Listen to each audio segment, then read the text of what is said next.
Kamakailan lang, napabalita na ring pasok sa mas pinalawak na Gilas pool for Asian Games sila Cedric Bearfield at itong si Brandon Bates. At sa pinakabagong balita naman, another big name sa PBA from Rhino Shinilas to Painters. Ang kumpirmadong nasa listahan din at ito nga'y ang gaya nila Adrian Nocum at Kaylan Tiongson. So credit nga po and thank you. Batay na rin sa naging ulat dito ng Manila Bulletin by Reynald I. Magalyon. So maiba tayo ng konti, no? Alam naman natin na defending champion ng Gilas Pilipinas sa Asian Games. Kung maaalala nyo isa sa malaking bahagi ng kampyonato noon ay ang mga bata ni Coach Tim na pinangungunahan nga ng naturalized player natin na si Justin Brownlee. So ngayon, tila ang Gilas Pilipinas ay talagang naghahanda na rin para sa Asian Games, lalo't may mga nauna na nga pong malalaking pangalan din ang hindi makakalaro sa original na Gilas na maglalaro nga sa FIBA. So dahil hindi under ng FIBA ang Asian Games, yung iba ay may mga tungkulin sa kanilang mga mother team like EG Edu and Dwight Ramos na mga una nang nagkumpirma na hindi sila makakasama sa Asian Games. So mapunta naman tayo rito sa dalawang bago pang nadagdag sa Gilas pool na sila Adrian Nocum at Kaylan Tiongson. So balita nga itong si Coach Kaloy Garcia ang naghatid ng good news kila Adrian Nocum at hindi lang kay Adrian maging kay Kaylan Tiongson. So aminado naman si Adrian Nocum na masarap umano sa feeling. So alam naman natin itong si Adrian Nocum kung anong kalabre ang meron. Bagamat pool pa lamang ng Gilas, at least nasa listahan na sila. Si Nocum nga ay isang napaka-energetic na guard. May depensa at parang Scottie Thompson din ang galawan niya. Malakas ang katawan at sanay makipagpalitan ng mukha sa kalaban. Kumbaga, kahit papisikalan yan, hindi niya inaatrasan. So alam nyo ba sa PBA, kasalukuyan nag-average ito ng napakagandang na 17.67 points per game, 4.00 rebounds per game, and 7.17 assists per game. At about naman kay Kaylan Tiongson, goods din nga po ito. Or goods din ang player na to. Very hustle bilang power forward. At pwede nga rin po maging small forward dito dahil sa pambihirang kakayahan nito. Maligsi at malakas ang pangangatawan. Ika nga ng iba, parang Rudy Hatfield ang laruan pagdating sa loob. Ang kagandahan lamang kay Kaylan Tiongson nga, may laro ito sa labas. May shooting sa tres. Kung mapapanood nyo nga yung laro nito sa Rosa, talagang doon mo makikita ang kanyang potential. Kung saan sa tumatakbong kasalukuyang liga at conference nga po nag-average ito ng 10.50 points per game, 4.33 rebounds per game at 1.50 assists per game. So tingnan natin kung hindi lang ba sa Gilas pool sila mapapasama. Malay mo, makapasok din sila sa Final 12, di ba? Walang imposible. So tingnan natin. Ang mahalaga ngayon sila'y kabilang sa Gilas pool na inilabas nga para sa paparating na Asian Games. So kung kayong tatanungin, gusto nyo ba na isa sa kanila or pwede rin naman sila parehas makapasok sa Gilas Final 12 at hindi lang Gilas pool? Kung oo, bakit? Kung hindi, bakit pa din? Comment nyo lang sa ibaba at ating pag-uusapan at tatalakayin yan. So tambak nga ang inabot ng Ginebra laban sa Magnolia nitong isang gabi lang sa final score na 88-73 sa kanilang paghaharap sa tanyag na Manila Clasico para sa PBA Season 50 Governors Cup nitong Agosto 2026. Kapansin-pansin matapos ang dikit na unang quarter kung saan lumamang lang ng isa ang Magnolia 25-24, unti-unti nang nakalaya ang hotshots sa ikalawang quarter. Pinangunahan ni Xavier Lucero ang pag-atake ng Magnolia nang matapos magtala ng 22 points sa first half pa lamang upang isara ang kalahati ng laro sa score na 53-43. Nilimitahan ng Magnolia ang opensa ng Ginebra. Bunga nito, lumobo pa sa 20 points ang kalamangan ng Magnolia sa second half habang nahirapan ng Ginebra na makabalik sa laro. So sa pagkakapanalo ng Magnolia sa larong ito sa laban ng Magnolia at Ginebra, sa huli nagsalita si Magnolia head coach L.A. Tenorio about sa naging game plan nila kontra Ginebra. At isa nga sa pangunahing plano nila ay ang pagdepensa kay RJ Abarientos ng Ginebra.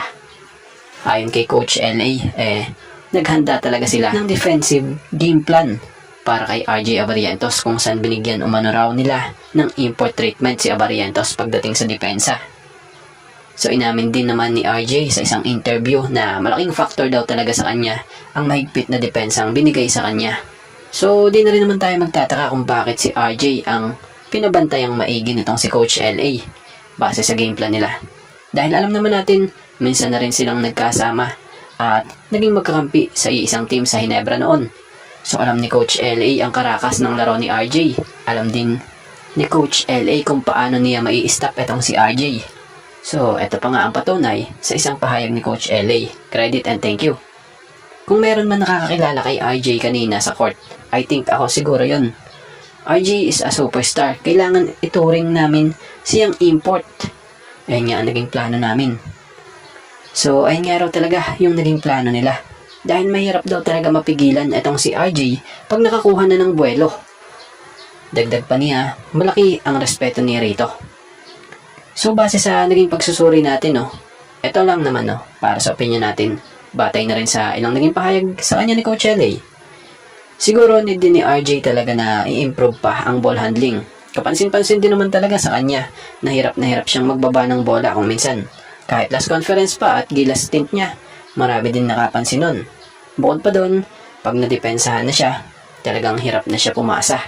Hindi tumira kundi pumasa. Bukod pa doon, yung pag-dribble niya. May panahong ang dami niyang dribble hanggang sa ma-turnover na lang ang resulta. So sana ma-improve ni RJ ang kanyang mga kahinaan sa game. At alam din naman natin na darating din sa panahon ngayon, etong si RJ, for sure may panahon pa. Mag-i-improve din yan. Lalo't babago pa lang din naman siya dito sa liga. Bigyan pa siya ng panahon for improvement sa skills pa niya. So, yun. Ano masasabi nyo at opinion nyo about dito sa ating topic ngayon? So, marami ang nakakapansin na nahihirapan at nangangapapa ang guard rotation ng Hinebra sa kasalukuyang 2026 PBA Governors Cup. Matapos ang kanilang kampyonato noong Commissioner's Cup, humaharap ngayon sa matinding adjustment ang kanilang backcourt. Una, yung kawalan ni Scottie Thompson. So malaking kabawasan sa Barangay Hinebra, guard lineup dahil hindi nakakapaglaro si Scottie Thompson bunsod ng injury. Nawala ng koponan ng pangunahing playmaker, rebounder at leader sa loob ng court. Pangalawa, kakulangan ng consistency sa gaya ng guard na sila RJ Abarientos and Stephen Holt. Bagamat may mga magagandang laro naman tulad nung panalo laban sa Meralco, pero nakikita pa rin ang kakulangan ng consistency. So sa katunayan, sa kanilang huling pagkatalo sa Manila Clasico laban sa Magnolia 88-73, kitang nalimitahan itong si RJ Abarientos sa 6 na puntos lamang dahil sa mahigpit na depensa. Pangatlo, ang mababang shooting percentage. Kung mapapansin nyo sa mga unang laro ng komprehensya, kapansin-pansin ang opensiba kung saan bumaba ang field goal percentage ng kanilang mga lokal na manlalaro. Nahihirapan silang humanap ng siguradong sapat kapag nadidepensahan na ng husto ang kanilang bagong import din like Riley Grigsby. Kaya naman, may isang player nga po ang tila most requested ng mga Hinebra fans. Batay sa mga nababasa natin So isa nga po itong si Terence Romeo sa ninanais ng mga Hinebra fans na makita sa Hinebra. Dahil nga raw umano sa experience nito na pwedeng maitulong ng malaki nito sa guard rotation ng Hinebra. Lalo't kapansin-pansin na sa pagkawala ni Scottie ay hirap na ang guard rotation ng Hinebra. So si Terence Romeo kasi kaya nitong makapagbigay ng agarang opensa. Instant offense kumbaga mula sa bench. At karagdagan, playmaking sa Hinebra kung sakaling kunin ito. Bilang isang veterano at may napatunayan na bilang isang scorer, malaki ang pwedeng may ambag niya. Ilan pa sa aspeto na pupwedeng maitulong ni Romeo. Siya yung guard na kayang-kaya mag-isa gumawa ng sariling puntos kapag may offensive slot or naghihirap pumuntos ang first five ng koponan. Dagdag pa, ang mahusay rin itong isolation play, crossover at step back jumpers na mahirap depensahan ng mga defender. Pwede nga rin siyang pang-alis pagod ng mga main guards. Kumbaga, kahit pa bumalik si Scottie or habang naglalaro din si RJ, pwede niya palitan ang mga ito para mapanatiling sariwa at hindi pagod na pagod ang mga gaya nito. Ang pinakamahalaga at maganda, siya yung guard na hindi nahihirapang magbaba ng bola. epektibo rin si Romeo sa pick and roll scenarios na magiging pabor para sa big man ng Hinebra gaya nila Japet and Troy. Kagandahan pa, marami nga po siyang pinagdaanan ng kampyonato at serye. Kaya alam na niya kung paano mag-a-adjust sa ilalim ng mga matitinding pressure. Kung tutuusin, swak nga ito sa never say die attitude at sa mga fans dahil kilala si Terence Romeo sa kanyang maaksyon at nakakaaliw na estilo ng paglalaro na siyang bagay na bagay sa never say die spirit ng Hinebra at tiyak na mas magpapalakas sa suporta ng mga fans.